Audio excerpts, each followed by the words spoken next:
All right, we're here on our compound that we live on, and many of their supporting churches have been asking us to send some video updates. A lot of you, if you've been reading our newsletters, know that God has brought us into some addictions ministries that we've been working with. And over the last 4 months, we've had Andrew living on our compound, and we've been working with him. And I'm going to give you a little bit of an update about Andrew. But this we're going to walk through and show you exactly what God's been using this compound for and how we're advancing that and moving forward. If you don't remember Andrew, we started working with him I think about 5 months ago. When we started working with him, he was drinking a lot. He was really having a lot of family struggles, and he was not having much victory, and he would come over for Bible studies, and every time he would go home, he would drink. So I tried to find other ways. So I tried to give him work and a job and things to do during the day to keep him busy. But we found that after he went home, he would still fall into drinking.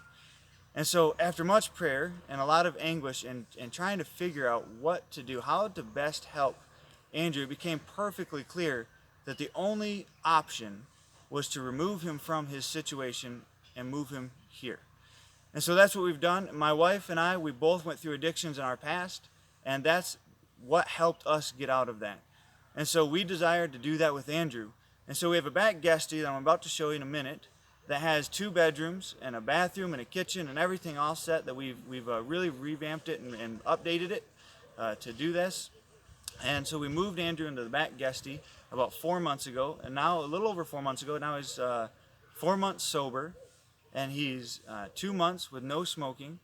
And we come every morning, and we have our Bible study at that blue table there, and we have a Bible study before breakfast every morning right there. And then we go into the house, and Andrew has breakfast with our family, and then he comes and he works the farm. There's this little mini farm that we've got going on here.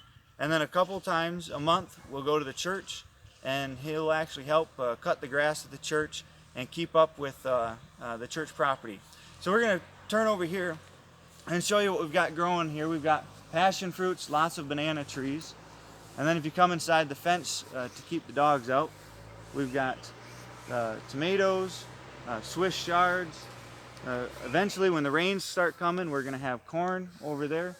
We've got basil and some other herbs growing. We've got lots of other tomatoes. If you look, we've got close to 100 tomato plants. And so we're anticipating donating a lot of tomatoes out to maybe some needy families and different things. We're going to use the food and the vegetables to feed our family and to help with the cost of Andrew staying here. But we're also going to use whatever extra, and we've already used a lot of extra, to donate to other families maybe that don't have much food or are in need. If you come down here past the vegetable garden area, we've got some chickens. We built this chicken coop about 2 months ago. And the chicken coop right now, it can hold about 60 to 80 chickens, egg layers. And I think right now we've got 11. And in a week or two, we're going to pick up another batch of 30. All right, and then if we come on past all that, I'll show you over here where Andrew and soon Eric is another guy. It's Andrew's older brother. He's a heroin addict, and he's been on heroin for 30 years. And God's brought him to us through Andrew. And Eric's been coming to our Bible studies the last couple weeks, even came to church last Sunday. And he told us, I just want out of this life. I just want out. I'm tired. I'm sick of it. We worked with him and we said, you know what? The only option that we've got is the same option that we had for Andrew. We're going to have to move you in. And so he agreed today to come move in this afternoon to our compound here and to begin rehab just like Andrew has done. All right, so here's the storage that we've got for our chicken coop. So food, tools, sawdust, that sort of stuff, anything that we need to store for the chickens or for work in the farm area.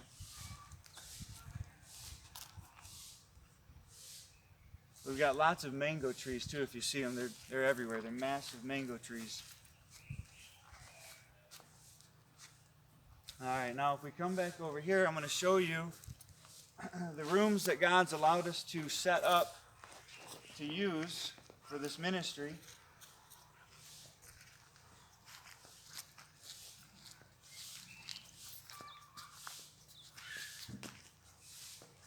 This is the room that we're getting ready for Eric right now.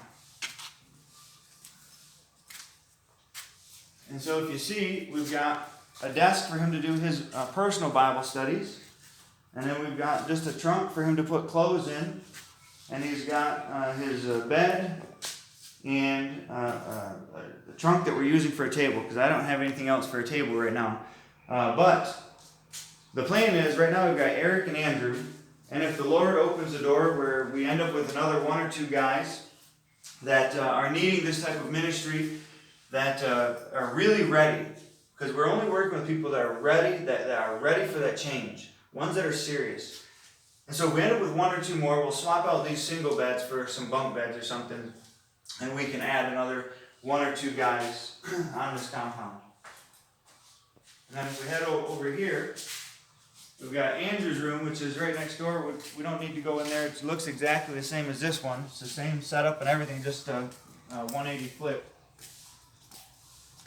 And then yesterday, God allowed us to finally finish this kitchen out for the guys to come. And they have their coffee. The most important part of the day is their coffee right after the Bible study.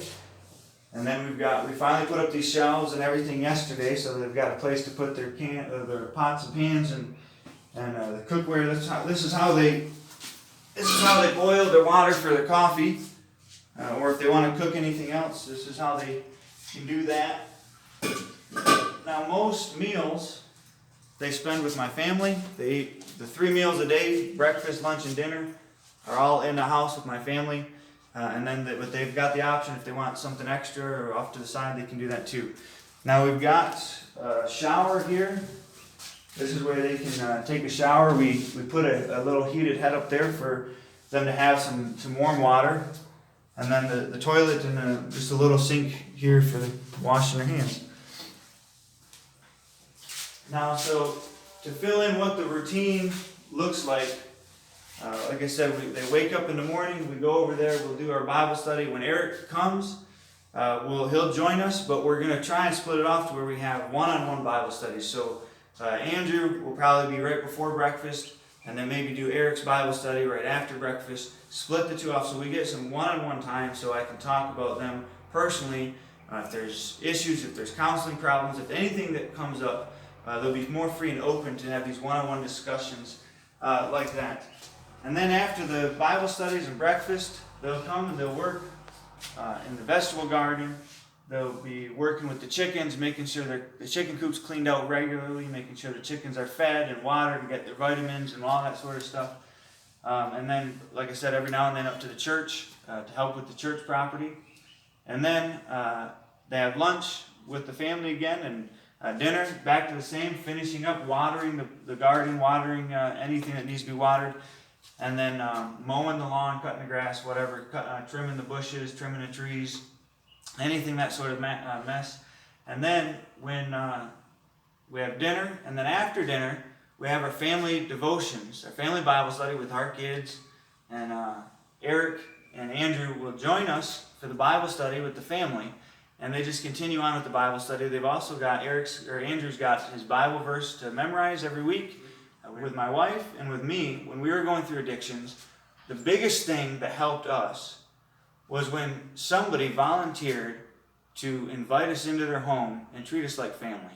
And so that's our desire with this ministry, is to bring in guys that have no hope, bring in guys that have no love or very little love in their life.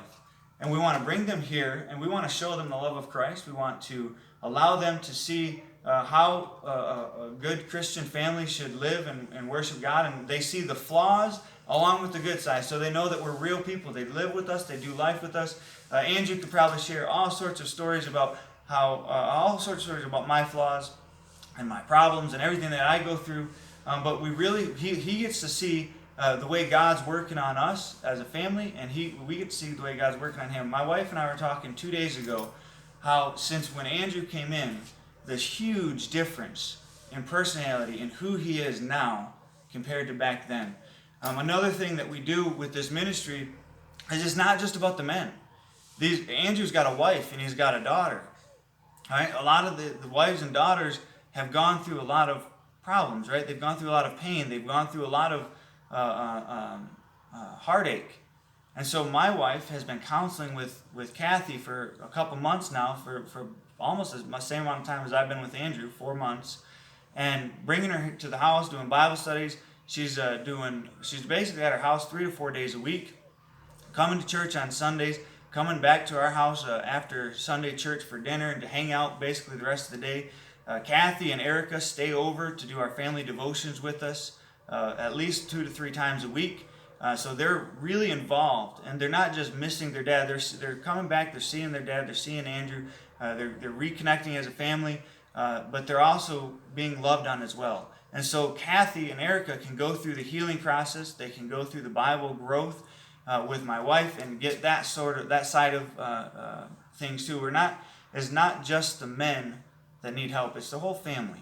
And so instead of just bringing in the guy and trying to fix them and send them back to a broken home, we desire to bring in the guy, help him to grow in the Lord, help him to know who God is, help him to be more like Christ, and then bring in the family and let the family start to grow and let the family be nurtured and work together and come together as a united family. So then when Andrew's done, hopefully in a few months, he can go back home to a healed family that's ready to continue to grow in the Lord together. This is the ministries that God's brought us. We ask that you would pray for us. If you would, if God leads you to donate to help with some of the cost of running these types of ministries, that would be awesome. We would definitely appreciate that. And then pray that God would bring us more guys that are ready and truly seeking to know Him and to have a change in their life. Thank you.